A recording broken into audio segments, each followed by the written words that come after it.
Greetings, Flesh Wound Freaks. Welcome to a new episode of Flesh Wound Radio. I'm Mike Kruger. To my left is Todd, the producer. Up. And to my right is Pugs Dread. Namaste. What's up? If you've noticed, we got rid of our old, inept, shitty host. And I'm here replacing him today. So today we got a review for a brand new horror comedy called Bloody Hell. Just came out January 14th on VOD. And the synopsis for this one is: a man with a mysterious past flees the country to escape his own personal hell, only to arrive somewhere much, much worse. So yeah, I heard about this one. I watched the trailer. It feels like a while ago, and it looked really, really fun. I wasn't expecting what to get on this ride, so I'll just get right into what I think about the movie. I thought it was shot pretty well, and it had a really good soundtrack. I really liked some of the tracks that we got on it. Also had some nice cinematography, which was a little bit unexpected, I thought, for a horror comedy. The main character, Rex, I thought was pretty great. I loved how we would be sitting there and watching him have a conversation with himself. I thought that was pretty cool. And he really gets a shit end of the stick a lot in this movie. So you do feel for him. And when it's time to beat some ass, Rex definitely kicks some fucking ass. The family who kidnaps Rex is also pretty cool. Our main antagonists. I like the twins that wear like the weird slasher-like masks, and the whole dynamic onto why they're kidnapping people and why Rex is in the situation he's in was pretty interesting. I also fell for the daughter. Much like Rex, she got a lot of the shit end of the stick, and I kind of fell for her.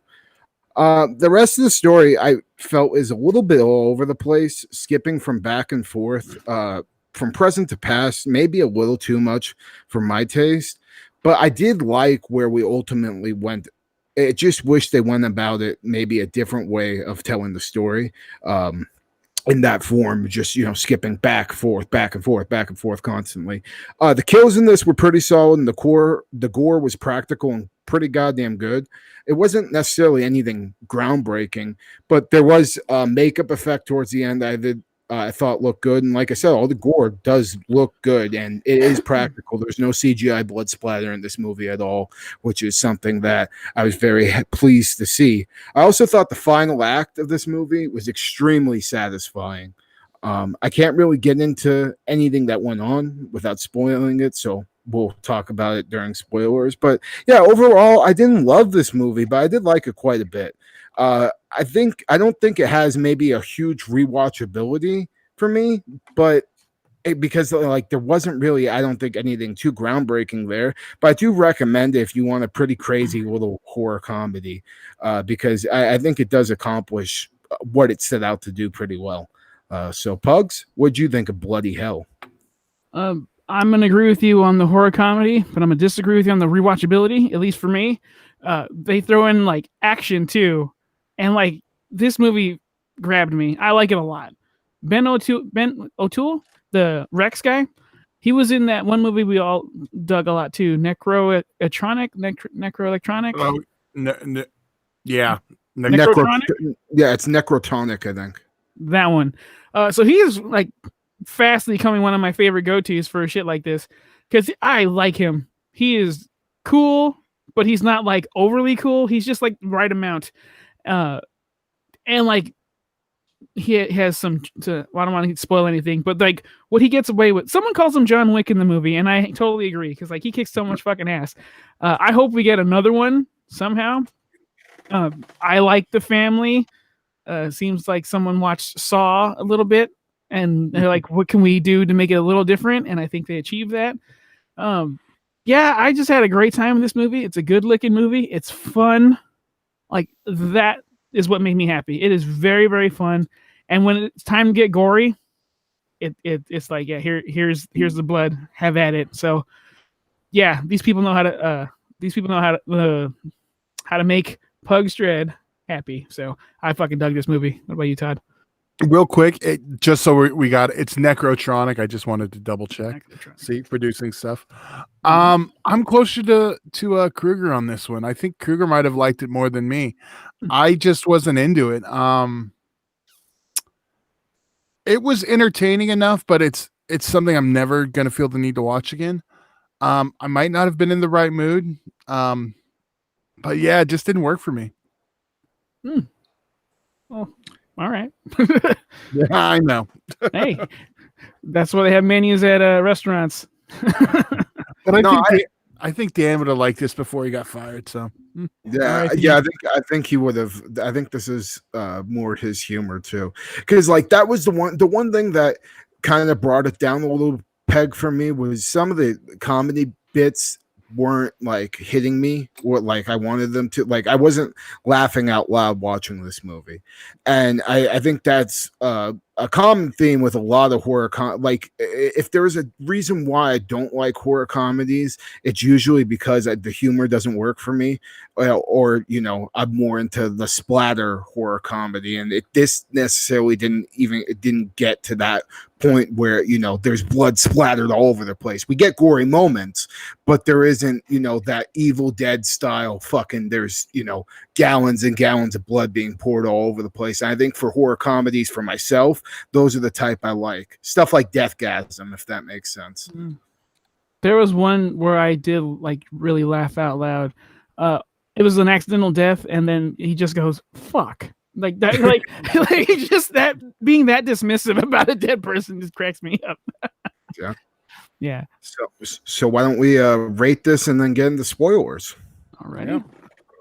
So me, first off, we rate on a scale of 0 to 5. Just so you know. So for me, I'm a 3.5 out of 5. I couldn't go any higher than that. So I think 3.5 is fair. I definitely like the second half of the movie more than I like the first half, but I do recommend it. I think this is one that a lot more people are going to be more positive than negative. It looks like so far. So Pugs, what do you rate it? I would like to go higher because of how much I had fun with it, but I think a fair note or fair rating for me is a 4.5 because it's not perfect, but like it's almost got there for me. What about you, Todd? Well, you know what? I think maybe I was expecting too much going in. I'm a 2.5. I think it's just average. Mm-hmm. Okay. Yeah.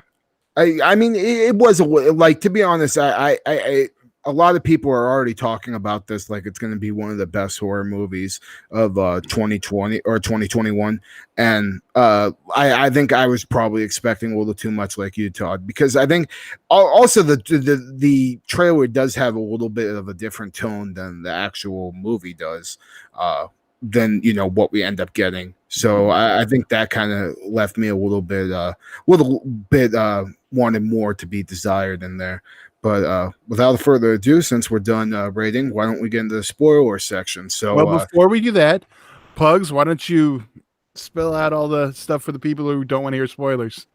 So giving you a chance to press pause and come back later. We're across all the social media bullshits, so follow us on those, and you can check us out on Patreon, where it starts just at $1. You get exclusive and early content, and most importantly, uncensored. So sometimes we're a lot to handle, but you can take it there. So check us out, please, and thank you. So with that, spoiler time. Yeah. That's it. That's your last warning. So, So spoilers. If you don't want this spoiled, make sure you pause and come back later. So we're gonna talk freely about some shit. So for me, fucking when Rex kicks Olaf with his severed leg, like his little nub, and just breaks the fucking kid's nose, I thought that was great. That had me laughing my fucking ass off, and just like the fact that they just showed this kid just get completely kicked right in the fucking face with the nub. With the nub, and then like the little, what does he put, like a golf club on his fucking leg? 23 minutes later. Oh, and then when he kicks the mom with it, first he appears underneath the the dinner table or whatever, because they're all sitting there having breakfast, and he fucking shoots them all with a nail gun. I thought that was a badass reveal, and then you see him go and give the chick a fucking up kick with the golf club leg. That was awesome. And then like once he took everybody out, I was so ready for Patty to come out. And like when he did, that motherfucker was gross. Like, you know, you saw all those fucking pussy like growths on him, and the makeup effect on him I thought was actually pretty cool. And just like the way he gets killed by having Rex's own severed leg shoved down his throat, bone first, and then he falls on it and the bone comes out the back of his neck. I thought that was a good final kill. Yeah, that was awesome. But dude, how much ass and how much ass did he kick, and how fucking cool is he in that bank scene? Like in that security footage? Like, okay, that's why you were called John Wick, because you're a badass. He got dealt such a raw deal by the courts and by that dumb bitch. I'm like, oh, just break the glass and strangle that whore. Fuck her. She doesn't deserve to live. I was so mad. But you know, he upgraded. That blonde girl's fucking. Yeah, she was pretty nice to look at. But yeah, dude, he was fucking so cool doing it.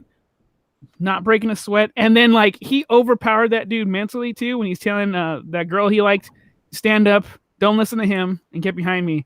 I'm like, this guy is the shit. So I hope if we do get a sequel, he just takes it upon himself to take out people like this.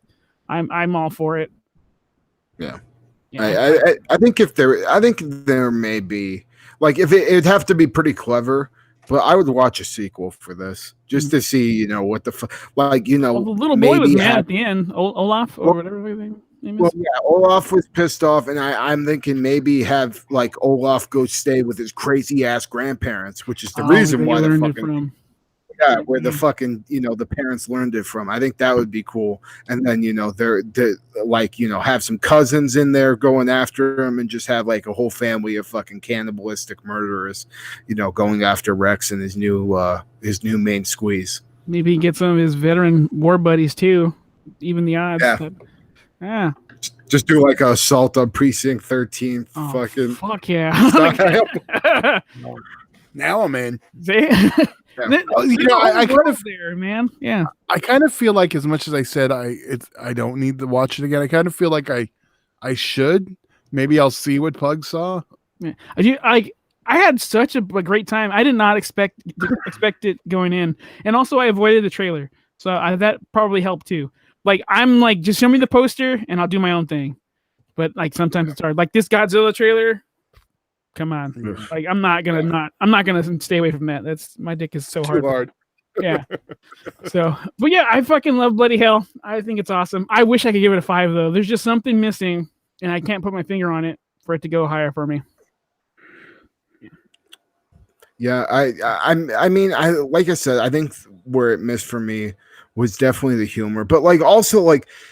I don't know. I felt like it had the tone where this totally could have been a splatter comedy. You know what I mean? And like, I think if it would have went that like route, because like the kills are good, but they're not over the top. Like, you know, blood squirt. Like I wanted to see Rex get covered in somebody's blood. You know what I mean? He kind of doesn't.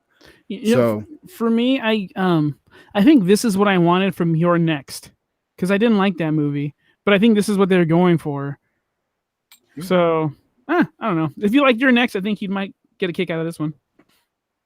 Yeah, I love You're Next. That's one. I remember liking it, but I fucking hate it. I was so mad because like the marketing was brilliant. I got all the masks and stuff, and I got to go to an early screening, and I was just like, it just fell flat for me. I'm like, fuck me, really? I want to like it so bad, but I choose this over You're Next. Hyped yourself up. Yeah, I fucked myself on that one. All right. Well, are we done with spoilers? I think All right. So, do we have any final thoughts? I am looking forward. About Dan. That's Todd's final thought. I was like, I'm looking forward to anything Ben O'Toole comes out with, because he's made me a big fan.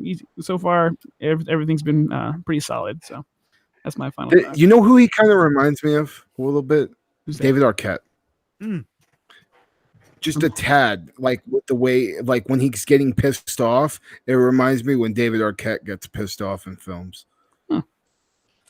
But Yeah, I think he's definitely the best part about this movie. Ben O'Toole's fucking definitely an actor to look out for. I hope he does more in the horror genre. So I agree. So on that note, Pugs, why don't you take us home? All right. Once again, you can follow us across all the social media bullshits and check us out on Patreon. For now, Dan can look on whatever the hell it is you're doing. Get off our lawn. Everybody, let's say goodnight. Stay sick. Good night. I'll see you in Disneyland.